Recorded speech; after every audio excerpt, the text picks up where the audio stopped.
Hi, everyone, and welcome back to the Gold Hoops and God podcast. I'm your host, Dr. Guerra, and today I have a fantastic guest.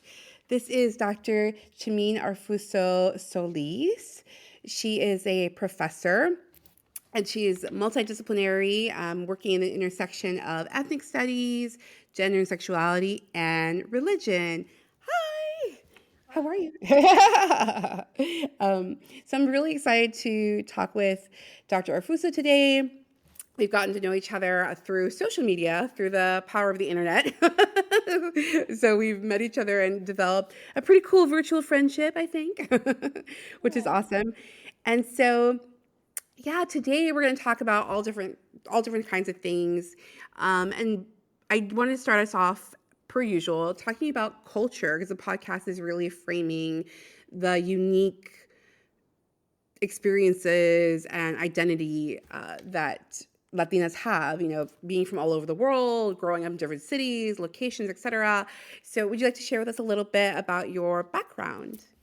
Sure. So I identify as Cuban American, and my dad was also first generation French Italian. Mm.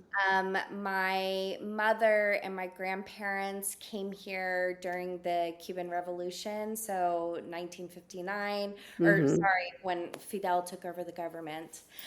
Um, and I was mostly raised in California, Mm-hmm. which obviously is not where all the Cubans are. It wasn't Miami. It wasn't right. Right, all the Cubans are in Miami. Yeah.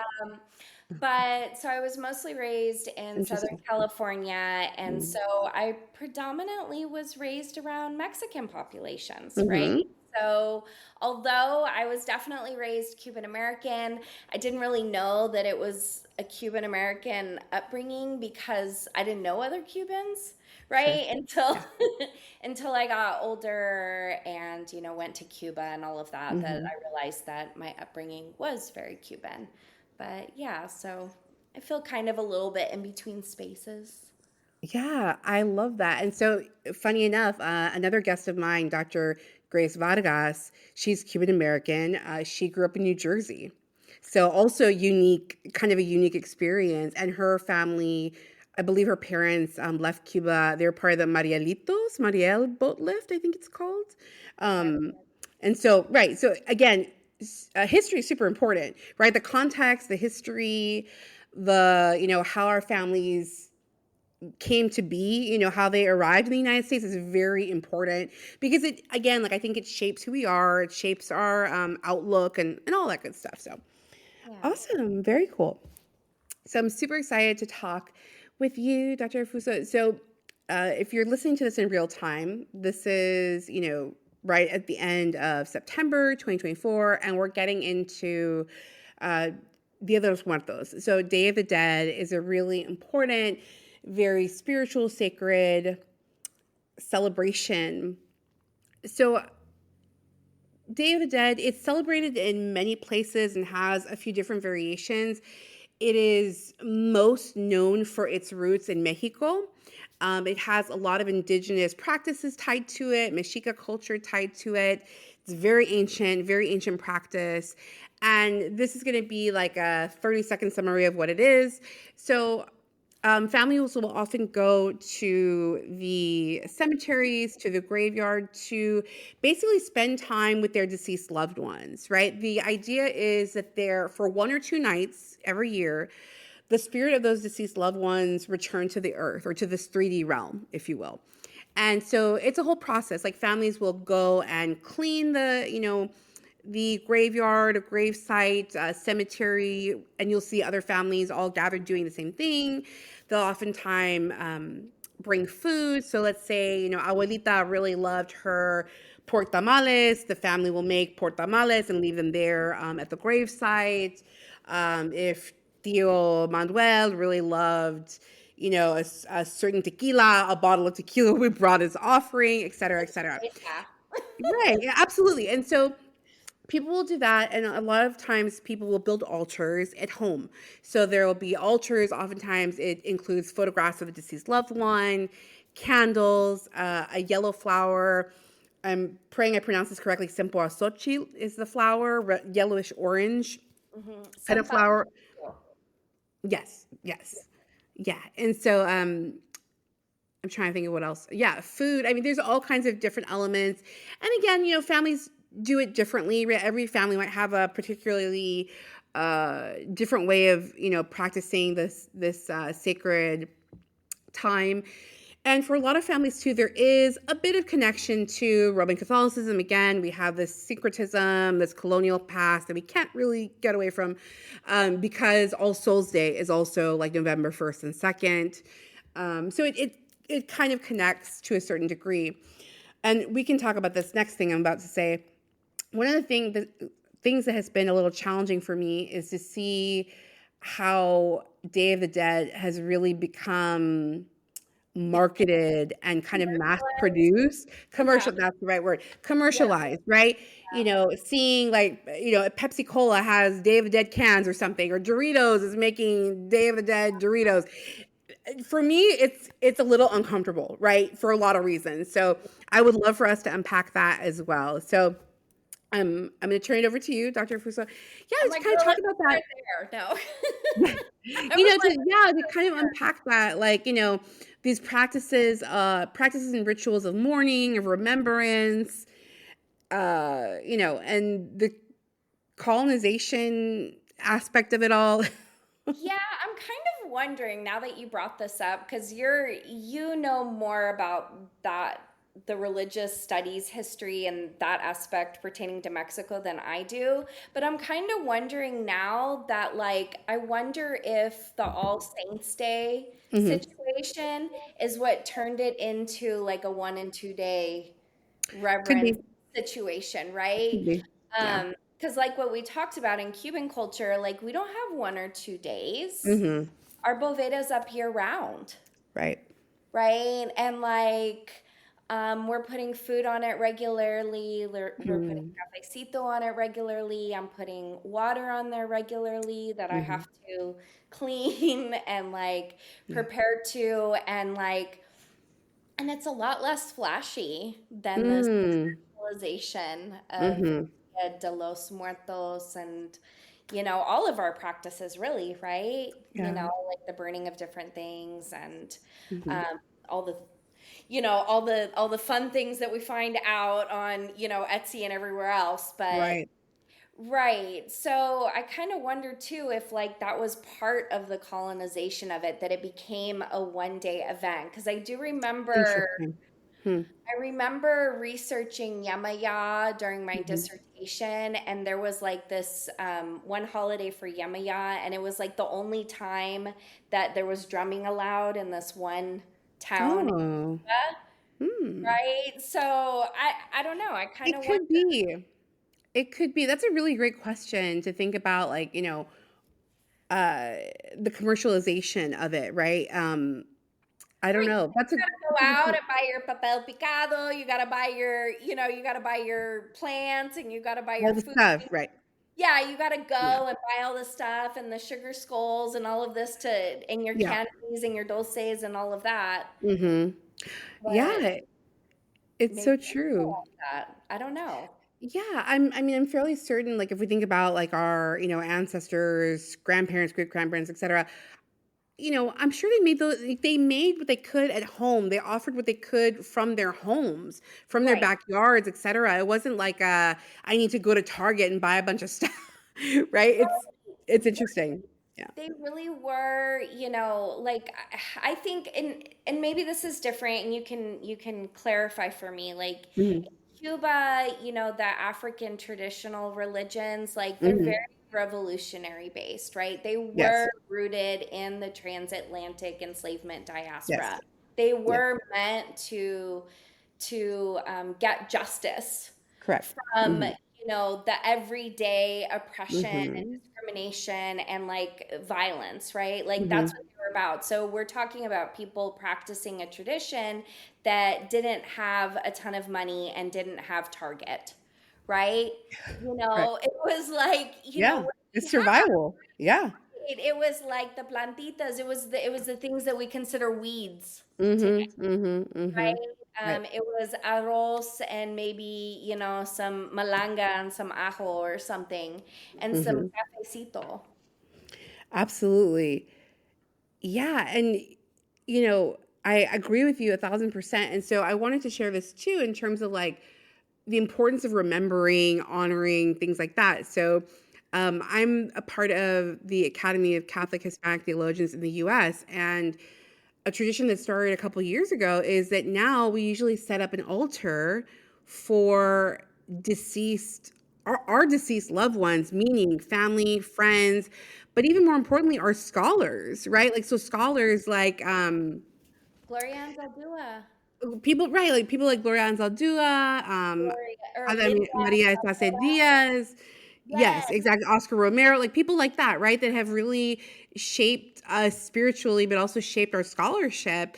Right. And and this is also another added conversation. We've noticed how young these scholars have passed away. Oh, yeah. I You know mean, what I'm saying? That's a whole thing, like within, it's illness, academia, the stress, yes. all of that's connected. Yeah. Oh, yeah, Yeah. absolutely. I mean,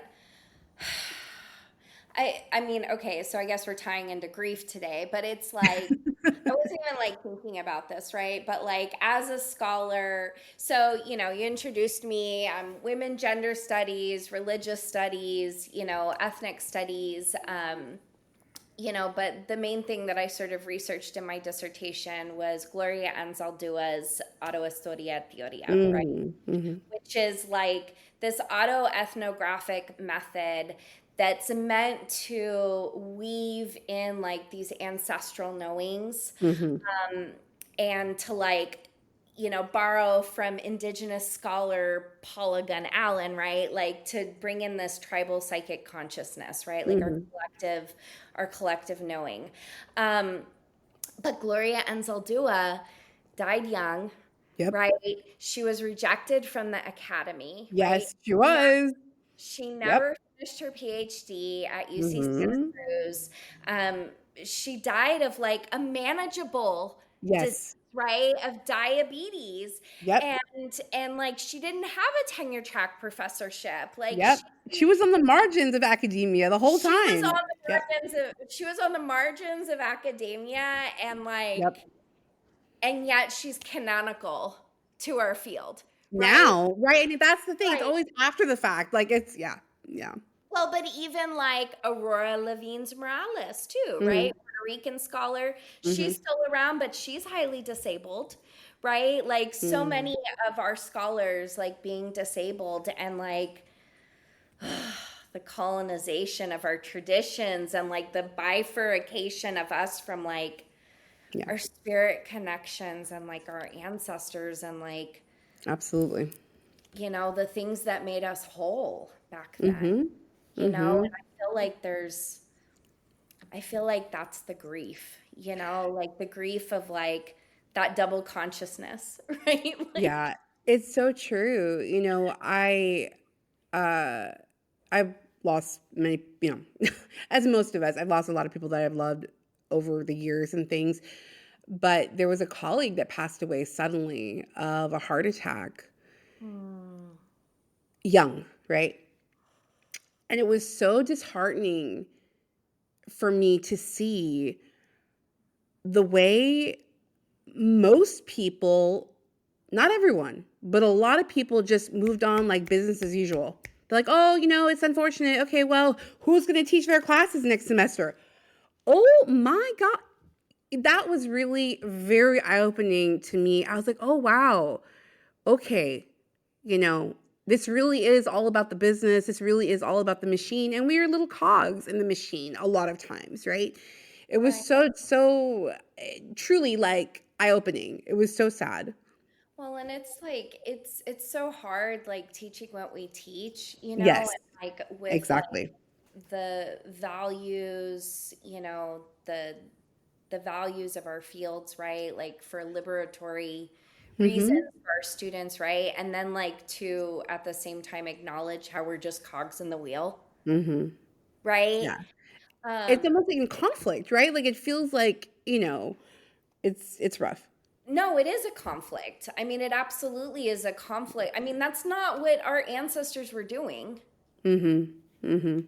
Yeah. You know, I mean, it's Yeah. honestly like it's the thing. I mean, it's the stuff that our ancestors were fighting against, right? Like they were the first, they were those first victims of like, capitalism or, those the ancestors, right? Like Mhm.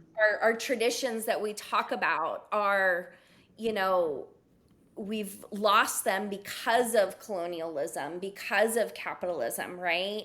And then they got mishmashed and remarketed and, commodified. And Mhm. I remember when I found my elder in Palo, Mm. and he was telling me just how he felt like depression and grief and like all of these things were like soul sickness from Mhm. Oh.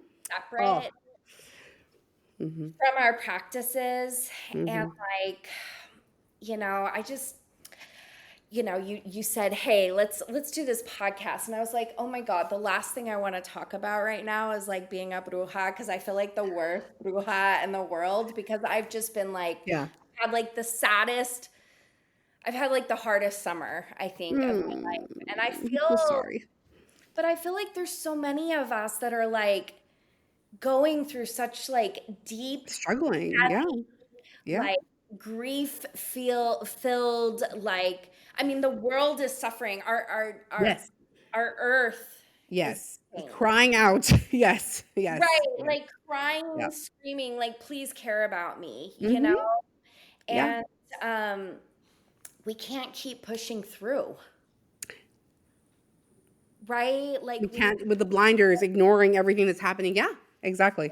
we can't keep pushing through. We have to kind of just slow down Mhm. and like Mhm. wade in the grief. And like Yep. I've been thinking a lot about I've been thinking about this book I read a while ago in my Mhm. dissertation program, and it was about like alchemy. Mhm. And it was talking about oh my god, it was called the ne, oh, I forget what it's called. It's like this decay process, right? So we Oh. think of like, we can think of the butterfly, right?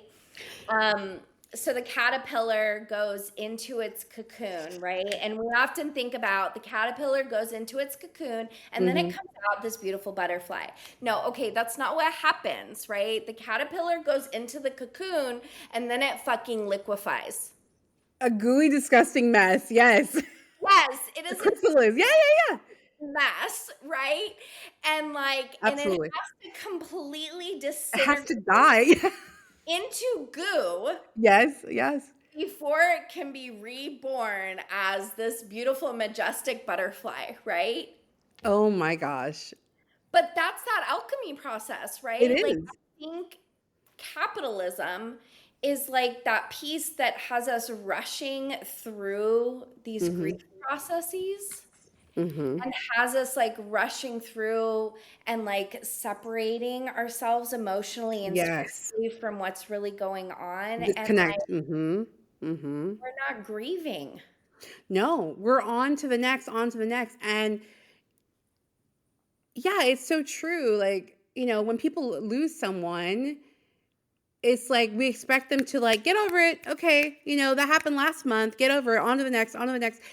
And it's awful. And that's why I think so many people, unfortunately, they stuff down their emotions. They develop all these other weird, like, symptoms and issues and psychological problems because they have not taken the time or allowed themselves to take the time to really let go and grieve. And that can be grief broadly defined. That can be, actually losing someone. It can be the grief of losing a job. It can be the grief of not having the life that you thought you would have, right? It can right? Like it can be, the grief of like the loss of a pet. It can be many, many, many loss of a friendship. It can be many things. It can look many different ways. But if we don't take the time to grieve, it does not serve us, right? In the end, if we don't take the time to grieve, it's Right. not We healthy. Yeah. miss the opportunity to become Correct. the butterflies. Yeah. And And also too, like you said, it causes all of these disabilities, right? It Like does. It that's the does. foundation of disability justice, right? Is that Absolutely. like capitalism causes this sickness and causes Hmm. this illness. Hmm. And so, I don't know, I've had a hard summer and so I've just been grieving. Yeah. Yeah. I feel that. So I wanted to mention this, and it's crazy. So one of the episodes that I've recorded and it will be released tomorrow. Okay. Uh, Brenda Vaca, she's a poet and author, and she literally talked about a butterfly or caterpillar posted up in her home and went through its metamorphosis, and she watched it go through that and was like, "I feel you, friend. I feel you." And it Okay. right, Yes. you didn't know this. You didn't know this because Is, but okay, but so that's yes, deep. That's okay, crazy. this is what we need to be doing, right? Yeah. Like your friend Yeah. who's watching the butterfly go through its process, Yeah. right? That has been so like, obviously I'm stuck in this capitalist, hamster wheel As too. most of us are, we're stuck in this grind. Yeah. Yeah. I'm a child of immigrants, right? Like if I'm not working like 20 jobs, what am I doing with myself, right? Right, right. The hustle. Yeah, yeah, yeah. The Exactly. hustle life. And so like I've just been doing really nothing much all summer except for like tending to my garden. Love it. And like in those moments of like tending to my garden, like like really silly anecdote, right? But like I used to never be able to grow seeds. Mm, Okay, like I could grow like easy ones like pumpkin, squash, but then those like tiny little seeds that like are a little bit more moody, I just sucked mm. at it, right? So maybe I could blame it partially on my autism ADHD, right? So maybe that's part of the problem, but like because I had to slow down enough, like I actually learned how to grow seeds, right? And Wow. but like Yeah. tending to a garden and tending to our soul and tending to our grief is like really a quiet, Mm-hmm. slow, It's not a pretty caldo, process. It's not flashy. It's yeah. Yeah. right? It's a Yeah. caldo and Yeah. a cup of cafecito kind of process, right? Mm-hmm. It's about sitting and being, Slowing down. Yeah. yeah, slowing down and like honestly, I kind of feel like that's where the revolution's at right now is that, like the whole Yeah. quiet quitting thing, like, no, I'm Yeah. not going to be exploited anymore. I'm not okay with that. And I'm just not going to keep going at this pace anymore. I'm done. Absolutely. Yeah. And being intentional and essentially like opting out where you can, right? Where you can, right? Where Because you there's a lot of can. Yeah. people there too, right? Like, Yes. who Yeah. can afford to like let go of their side gigs in this economy, right? Like, Right, exactly. All of us have, yeah, absolutely. All of us have these like pressures and expectations and trying to sustain our homes, our livelihoods, our families, etc. It's not so easy to just walk away and be like, "Well, I'm not going to go work anymore." Right. right. But we can all take a little time, Exactly. to slow down Mhm. and, take some space, with our garden, tend to Yeah. our bovedas, our Mhm. ofrendas. And that's where I kind of had to let go. I think this is like where I'm just at in my life right now is like letting Mhm. go of perfectionism, you know? Yep. And Mhm. like letting go of perfectionism and like allowing things to be accessible for me, right? Like I am Mhm. disabled, right? Like I Mhm. I can't I can't physically go and perform things the way that I used to, Mhm. and I've even had to like deal with a glow up as a disabled person too, right? Like, I had a conversation the other day with like, my spirits, I love it. about like Lydia Cabrera's work, Yes. right? El Yes. Monte, okay, right? So like everything in our traditions is like up in the mountains, right? Like Oh, it's that's in right. Right. El A Monte. secret space. Yeah. Yeah. Yeah, Mm-hmm. that's our sacred space. That's where the ancestors are. That's where, the dead are. That's where the spirits are. Mm-hmm. That's where everything is, right? Is in El Mm-hmm. Monte. That's where the medicina is, everything, right? Um, and so like I've been judging myself that I can't get up to the mountain, Oh. to like go make my offerings. And, I was sitting and talking to the spirits the other day, and it's like I have a sequoia tree in my backyard. Wow. Yeah. Like, why can't I just go give an offering at the sequoia tree in my backyard? Absolutely. Absolutely. Like, why am Absolutely. I? Mother Earth is happy to talk with you and be there with you anytime, anywhere. Absolutely. Oh my God, but like, talk about like reminiscent of my Catholic upbringing, right? That I had to go into the confessional and go talk to the priest before You Mass, did. You had to get permission. right? Oh But my like, God. here's how like my Catholicism is still infiltrating. I'm like, You oh, I know, the proper way. it Like runs deep. I need to go to a monte. I need to no, Yeah. girl, It sit down. runs deep. You're disabled. It's okay if you talk to the sequoia tree in your backyard. Yeah, exactly. Absolutely. Oh my Well, goodness. that's where the spirituality and it leaning into it, it doesn't matter who we are and what we have Hmm. accessible to us, right?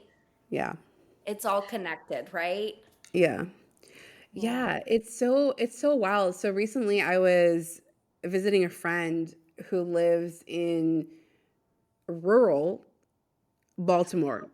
Oh, okay, that's right. That's where you were. In rural Baltimore, yes, I was there recently, and it was such a trip for me because I am a city girl through and through. I, grew up in Hollywood, California, LA girl, all the way, and it was beautiful, and it was so different. I was like, oh my gosh, all the tree. I was like, I was in awe of like all the green and all the trees, and You're gonna leave LA?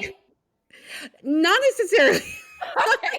Not necessarily. I don't know that I'm going to leave the city, but um, I may try to be more intentional about spending time in nature, if anything, right? Fair, fair. Um, but yeah, it was so crazy. I was like texting my friend. I was like, "Oh my god, I saw Bambi run by. Like I saw a deer go by. I was like, whoa, that's crazy." Again, it was like a surreal sight for me as a city girl. I was like, "Oh my gosh, there's all kinds of creatures and like woodland creatures out here. Like this is crazy." Oh my gosh. And like, okay, so that just makes my point, right? I have dragonflies in my Oh, backyard that yeah. land on fingers. Oh, that's so beautiful. Have you seen them on Instagram? I always have like Oh, pictures of that's right. Yeah, yeah, yeah. They come and hang out with you. That's so cool. they come and hang out with me. But like I think that like it's like we have to make our magical spaces, right? Like Right. because of colonialism and capitalism and all of these things, we don't have as easy access to this stuff, right? We And don't. like we can't be mad at ourselves because the system doesn't support us in it. Yeah, and I'm gonna, kind of double down on the support of nature and wildlife. Is it any wonder why, let's say, the mountain lions are showing up in people's backyards, the bears are showing up in people's backyards in their pool because we've wrecked their home. I mean, can we talk about the whales that are like knocking over Yeah, the like they're pissed. I mean, nature is pissed. you've taken a Nature is pissed. The orcas are pissed. Like, I don't blame them. no, they're I mean, and like the thing is, right, is like we think as humans, and not all humans believe this, right? Right, Like that there right. are plenty of humans that believe They that, care for the earth. Yeah. yeah, and they can commune with nature, but like I swear to you, it is the same thing as talking to the ancestors and the spirits, right? It's very quiet. Mm-hmm. You have to sit and listen, but Yep. if you spend time with her, she does talk to you. Beautiful. Mm-hmm. She does talk to you and she does tell you things, Mm-hmm. just like the spirits and the ancestors do. If Mm-hmm. you sit and you spend time with her, and you know what? It could be your little It plantita could be in your your, little house plant. it could be your It's little, speaking your language.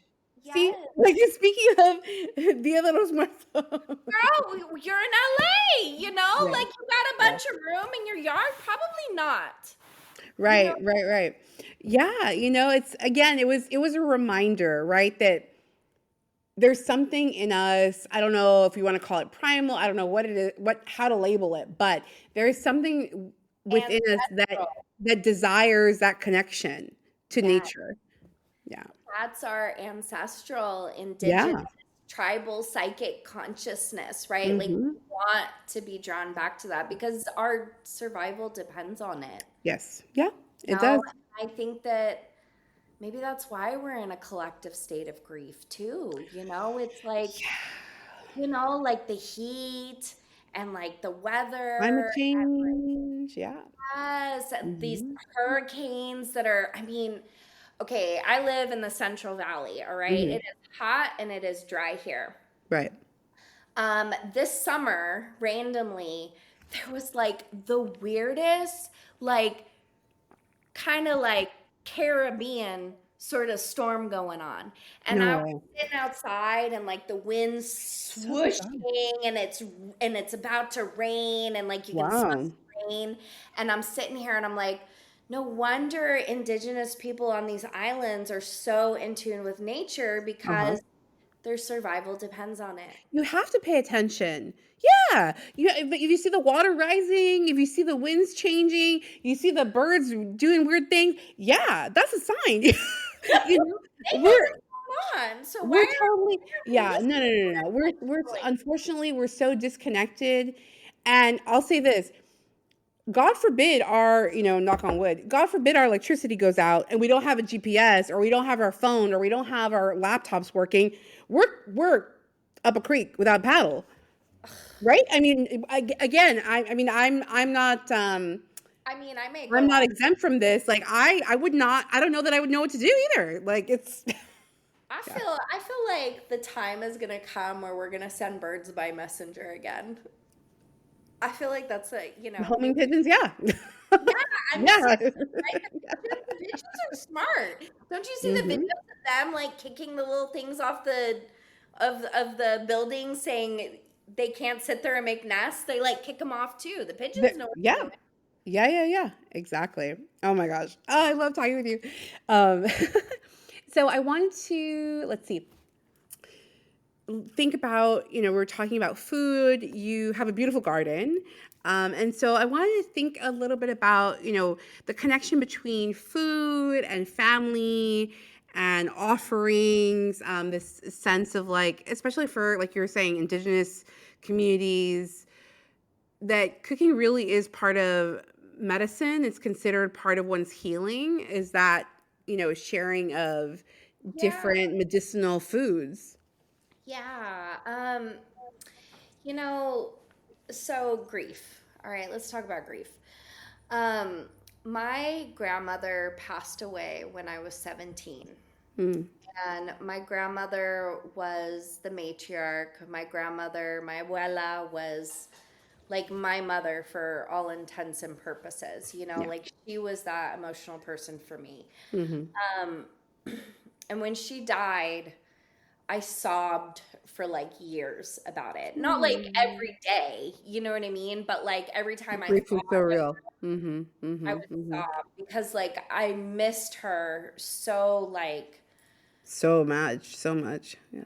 yeah, like so Mm. profoundly, right? And Yeah. and the only thing I can compare it to is to like losing a mother, right? Mm. Yeah. Um but when I found Palo, like I realized how important food was to like connecting with our ancestors. And it just started by like cooking, like my grandmother's and my grandfather's favorite food. Recipes. Mhm. Yeah, and I don't know, but like making my grandmother's like best arroz con pollo, right? And like Mm. I'm sitting there and I'm doing it in the Dutch oven on the Mhm. countertop, right? It's not going in my instant pot. It's Yeah. You know what I mean? It's not going in my Yeah. crock pot. Like it's on my Dutch oven. It's on Yeah. the countertop or on the stove top, Yep. and it's just sitting there and it's slow simmering. It's very simple. It's just some cumino, some lemon, Mhm. you know, whatever. It's very basic, some wine, whatever. Um, but it just like slowly cooks and it's almost like Mhm. a warm hug, you know, Oh, yeah, from absolutely. your Arroz con pollo is the grandmother. best. Yeah, yeah. Right. And so like you know, I really think we underutilize like how much food connects us Mhm. to our ancestors and our loved ones, you know, and like that became the place that I heard my grandmother and grandfather the most, you know, Yeah. like I'd pull out some, you know, I'd pull out some salami or cheese or something, and my grandfather would Oh, be like, yeah. okay, where's the olives? You Yeah. know, ¿Dónde está mi modelo? Right? He I liked love his it. modelo negra and he liked it ice cold and Yeah, like, you know as what it I mean? should be. As it should be, right? It's so Um, cool. That's so funny. My grandpa was a big Corona, beer fan. That was his beer of choice. So funny. Oh, Yeah. yeah. But do you ever like just crave a cold Corona though? Of Like, course. Yeah, of course. but I like, love does it. it make you think of him though when you do it? Like, is there ever like that time when Certain you things, really like absolutely. love Yeah, him? like certain for sure, certain foods, certain drinks will remind me of my grandparents. Like, so for example, my grandma, my mom's side of the family lives very close by to my parents' house. So growing up, we'd be over there all the time. It's my Guatemalan side. And it was like tradition to have café y pancito, right? There was always pan dulce or some kind of cookies or some kind of little pastry. My Yeah, grandma would make zucchini bread once in a while, things like that. yeah. And, you know, of course, like my mom, my grandma would sit and chat, catch up, right? Like chisme time. And I would be there as a young girl, hanging out with them too. And so those are really powerful memories. Ritual. Yes, it is. It was absolutely a ritual, in their home for sure. Well, and how many of us have like memories and rituals Yes, pertaining to cafecito, yes. right? Like I remember distinctly how my grandfather prepared cafe to how my grandmother prepared cafe, Mm, right? Like my grandfather was, you know, a Cuban, a cortadito kind of guy, like a little short yeah. espresso with his little electric thing, and he'd zzz with it, his sugar, you know, and he'd have it in the afternoon like a typical cafecito. Um, but my grandmother liked hers with like sweetened condensed milk Oh, nice. Yeah. or like honey, you know, and hers was very milky Sweetened. Yeah, yeah. and That's sugary, cute. right? That's cute. But like, how often do you have a cup of coffee? Like, I don't know about you. I don't need my coffee for the caffeine, okay? Like, I need it to like emotionally make it through my day. Truly, it is a part of my ritual. Absolutely. I have a cup of coffee every morning, like without fail. And I usually have a second cup in the late afternoon too. And it's so funny when someone's like, oh, I don't drink coffee. I'm like, there's a little bit of like disbelief. I'm like, what do you mean you don't drink coffee? Like, Who are you? who No, are you? Yeah, have, it's, I mean, girl, I'm always trying to quit coffee because I caffeine know, I is just know. horrible. But like, but it's one of those things that it's such a ritual and like it's so important. So I just have my one cup a day. Yeah. But like, those are the little things that we need to pay attention For to. sure. You know what's funny? This is kind of veering into academia for a second. And maybe it's because I'm most often around like Latinx scholars, right? Hmm. Is the pairing of cafe in the morning, we're writing, we're working, but then after 5, it's the vino or it's something like, something to drink. And it's so funny. I'm like, this is how we make it through the day. This is how we survive. Well, I mean, also too, you got to think about it. It's medicina again, right? No, Yeah. you know, you think about it. Like they had Yeah. mezcal, they had tequila. I mean, I'm married to a Mexican, right? Mhm. You're sick. How often do they tell you to have a shot of tequila? It'll make you feel It's better. true. Or let's talk about those remedios and stuff. So, for example, like for a hangover, it's like, let's have menudo, let's have albóndiga, right? It's always like, let's have a soup the next day. It's true. Like, there's definitely a medicinal property to certain foods, or they're tied to like a certain healing property. Ritual. Yeah, Hmm. yeah, Yeah. exactly. Well, I think that that's just like a little bit of us like kind of getting back to like this is what like food like I mean, I don't know, have you noticed like we have so many hangups about food too in Latino Mm. households, right? But Mhm. like food Yeah. is like medicinal, you Yeah. know? And it's like we're either like being forced to eat or like under eating or like, just a lot So of true. disordered eating, you know, Yeah. you know what I mean? Yeah. Yeah. And like how it's connected to how rushed we are, how busy we Yes. are, and like being able to nourish. And so again, going back to the damn basics, right? It's like Mhm. Mhm. I've Mhm. been in a lot of grief, and so I've had to like refocus on like, oh, let me just focus on like feeding myself every morning, right? Mhm. Just focus on getting that small nutritious meal and like these are the things that we forget when we get caught up in everyday life, right? Yeah. Like those little things that if we put the intention behind it, right? Mhm. Like this cup of coffee is a ritual, right? This It is here is. to nourish and hug, my Mhm. soul and like, help connect me to my grandparents and help Yeah. give me the strength, Mhm. for the day Yeah. to deal with Exactly. the BS that we all deal with out in the world. Because Yeah. even when we've got our doctora, right? We're what, Mhm. 0.08% of the population. Doesn't Girl, matter. experience discrimination. Oh yeah, it doesn't bring that has also been that has also been a huge lesson too, is that, as hard as we work to achieve that accomplishment, and it is an accomplishment because there's so few Latinas who have doctorates, even still, it doesn't protect us from a lot of things. Like, I'm literally thinking about like situations where physically either myself or another person was physically in danger. They didn't care that we had a PhD. No one cared. You know what I mean? Like it doesn't matter. And so it's a lot. It's a lot to unpack to really think about like, okay, what does this mean to possess this title, right? Yeah. Right. And just thinking about like really making sure that like we're protecting ourselves and like caring for ourselves in like, Yeah. these violent spaces that we have to be in, right? Yeah. Where we're not always cared for as human beings or Mhm. as spiritual beings or as Latina beings or as Latina and disabled beings or Mhm. Mhm. whatever, right? So just kind of trying to center back on those things that like our ancestors really relied on, Yeah. to survive, right? Like I think of Exactly. I always end up needing like surgery once or twice, whatever a year. And like my mother-in-law always makes me albondigas. Oh. And I don't know what it is about like the oregano. I was like Mhm. trying to say it with my Spanish accent, but my pocha Spanish, sometimes it behaves and sometimes it doesn't.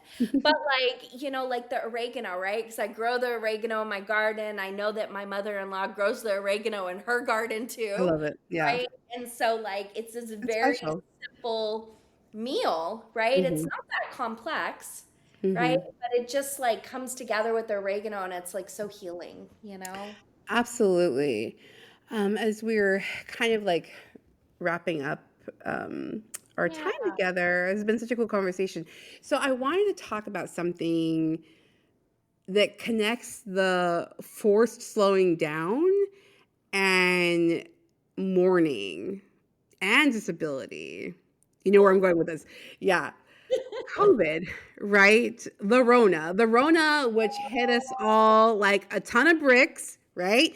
It totally flipped everything upside down. I don't think anyone really saw that coming. well, because everybody now has an experience of crypt time. That's why.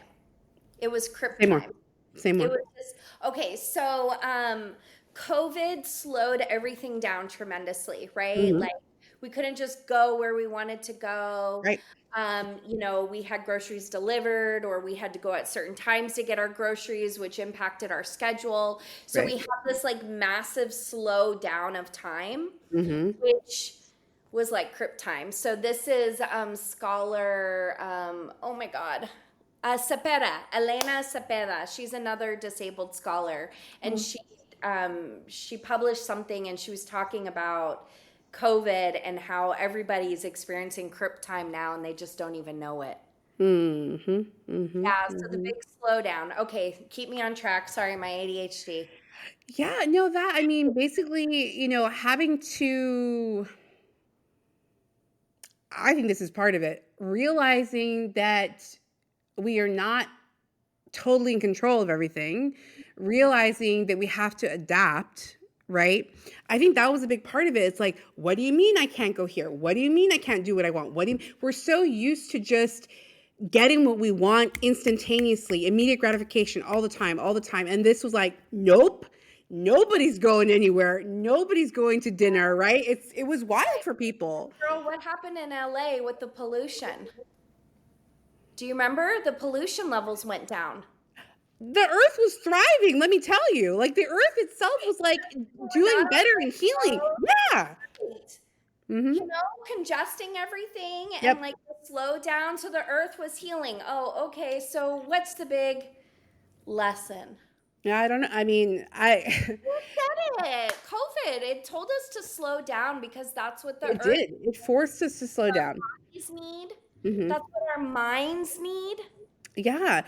It forces us to slow down and back to kind of like the beginning of ritual death. I think that was I think that was also one of the things that was so challenging, was just like the magnitude of loss, right? Of death, of like, geez, I couldn't have the wedding I wanted to have. Geez, my family couldn't be there when I gave birth to a child. Geez, I couldn't go see my friend, that we were planning this girls trip. Whatever. That loss, that death, it was undeniable. And we didn't get a chance to grieve. No, no, No, because no. it was just move on, COVID's over. I mean, Back as to a work, back, disabled right. person, COVID's not over for me. You know, Mm, yeah. my family still wears masks. We're Mhm. still in masks. Mhm. Mhm. But I mean, honestly, I just think we're going to see more of this until we learn how to slow down. If you talk to I all I of the think you're right. I they're think all you're right. same stuff. They're all Yeah. saying exactly the same stuff, right? The earth Yeah. is unhappy. We're unhappy. I mean, we've talked about mental health. Girl, I love my Prozac, but I'd love to not be on it. Right. You know what I mean? Right, And right, right. like, we have to slow down. We have to. Yeah. It's not Yeah, it was, possible. speaking of mental health, and I know I've shared this on season 1 of the podcast. I had a severe mental health breakdown during COVID. So summer 2020, unbeknownst to me, I was diagnosed with bipolar Yeah, disorder. yeah. I didn't have any signs or symptoms, not really, right? And then all of a sudden I had a complete breakdown, hospitalizations, the whole the whole nine. So I spent, I mean, the end of 2020 and 2021 and even part of 2022, I would say, literally trying to like make sense of it all. It was like an absolute halting of everything in my life up until that point.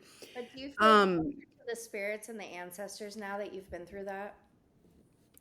Pardon, sorry, say it again? Sorry, I missed it. But now, do you feel closer to the spirits and ancestors after everything that you just went through? Yes. You know what? Without going too deep into it, there were moments that I'm very grateful nothing really bad happened to me, Yeah. because I was completely like unprotected. I didn't have a purse, I didn't have a phone, I didn't have nothing. I was like literally like wandering. It was horrible. And so I know my mother prayed night and day and night until they found me. I mean, wow, I'm sharing a bit more than I expected, but yeah, I was literally lost, okay, for a few days. Um, and I'm convinced that I was like shielded and protected by, all the above: God, spirits, ancestors, angels, however you want to name it, all the above, because there's no way in this in particular. Well, there was part 1 in LA, part 2 in San Francisco of my of this whole thing. But, there's no way in those major crazy urban cities, we see the news. There's no way, Yeah. for me at least, there's no way except by God and by sheer protection, divine protection, that I made it out in one piece. I'm convinced, and I can't, no one can tell me otherwise, honestly. I mean, I believe it. I believe it Yeah. because, when I was a single mom, there a sole mom. When I was a sole mom of the twins, there was more than one time that I thought for sure I wasn't going to be able to pay rent. We were going to end up on the street, right? And something Serious, would happen serious urgency. to Yeah. them that would like save the day. Yeah. Yeah. The You know? miracles. Yes. Yes. But those miracles, I think was a part of my initiation into trusting spirit Ooh. and Yep. and that thinning of the veil too, Mhm.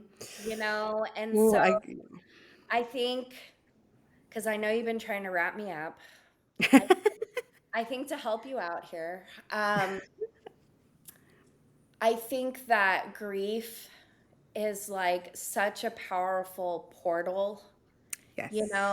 to reclaiming and suturing and Mm. repairing, Mhm.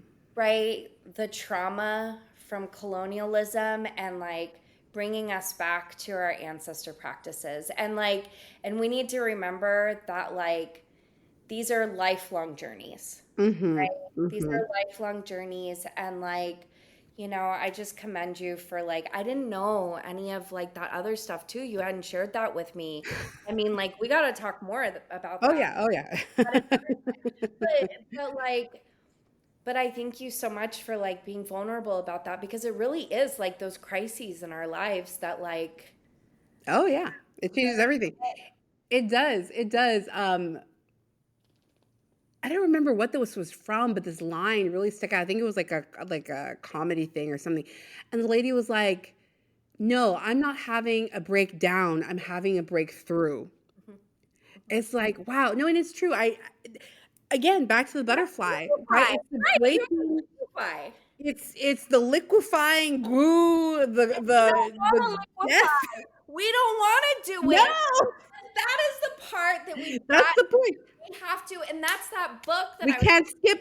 Yeah, about. It says we have to sit through yeah, alchemy process in yep. order to metamorphose into our next glow up, right? Mm-hmm. And I think that we are being collectively tasked Yeah. to like the podcast I listened to the other day with your friend, right? Is to reclaim these spiritual practices, Mhm. Totally. and to get back to equilibrium with Yes. nature and with ourselves and our bodies and each other and our Mhm. children and our animals and the Mhm. butterflies and the And dragons. the butterflies. Yes. I And we love it. I love it. got to remember our magic. It's true. It's true. Yeah. It's in the moment it can be very dark and challenging, but hopefully in reflection or with some distance, we can kind of make sense of these moments. But And with some amigas, and with with amigas to process exactly. Yay.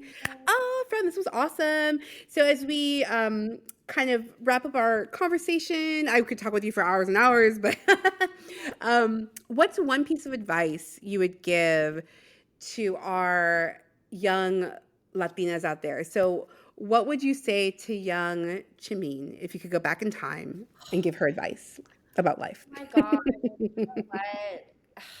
Yeah, I mean, I don't. Oh my God. Well, I was always into the occult stuff with my grandmother's cards and all of that. And I I love think it. it was just to trust my intuition. Yes. Trust the women that I came from, right? Mm-hmm. Not be worried, and I grew up in a very, I mean, we all still are in very religious communities, right? Mm-hmm. Yeah. I think just embrace those witchy parts of yourself. We all Mm-hmm. have stories from our abuelas and our mommies, right? Mm-hmm. With these witchy knowings or these miracles that Oh we've yeah. survived, right? Like learn to practice and lean into like your intuition and your body and like and Yeah. dance, you know, Yes. because remember that's where twerking came from. They were invoking the ancestors. I love it. I love it. Dance. I'm all about dancing, so I'm with you on that. Oh my gosh. This was so delightful. Thank Yeah, you, this Dr. was good. Arfuso. Thank Folks, you. oh my gosh, you're the best. You're so awesome. Yeah, this was a lot. This was great. I hope everyone who's listening, you really enjoyed this episode of the Gold Hoops and God podcast. Again, I am your host, and I will make sure to tag Dr. Arfuso when I upload this to social media. Don't forget, you can listen to episodes on YouTube, and you can stream them wherever you listen to your podcasts, including Spotify, Apple Music, and all the rest. There's new episodes out every Wednesday. Thank you. Bye. Yay. Okay, Did you that camp? was so good. That was good. We got into a groove there. Thanks for tuning in to this week's episode of the Gold Hoops and God podcast. I'm your host, Dr. Guerra. Make sure to listen to this podcast wherever you listen to your podcasts, including Apple Podcasts, Spotify, Amazon Music, and many more. Don't forget to follow us on YouTube. Season 1 of the podcast is available. I'm also on Instagram at goldhoops_God. This is meant to be a community, so reach out, spread the word, join, subscribe. You know what to do. All right, mujeres, take care. Until next week. Bye.